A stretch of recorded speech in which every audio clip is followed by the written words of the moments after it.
imbestigahan natin today.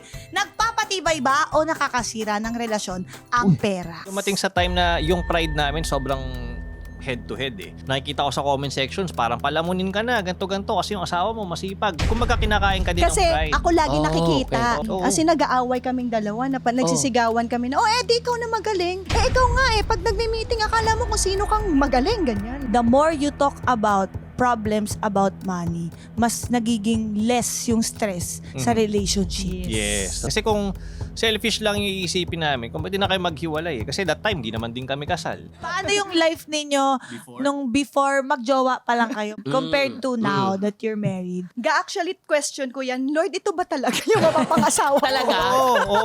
Ang expectation niya kasi nung nagkakilala kami is, narinig niya. Narinig ko anak ni Jose Manalo. Sabi ko, eto na to. At saka may sasakyan eh. Tapos sabi niya, pupunta daw siya sa kondo. Tinawagan ko, sabi ko, ba't ang tagal kaya sumagot nito? Sabi niya, sorry, gumawa ko ng hot chocolate. Wow! Gumawa ng hot chocolate na hindi narinig ang cellphone, ibig sabihin ganun kalaki ang bahay. Eto na, pagpasok ko ng pintuan ka, isang kembot mo kama agad.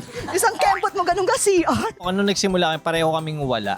And nag-expect kami na iaahon namin yung isa't isa sa kahirapan. Alam mo, parang nasa ganyang relasyon din ako ngayon.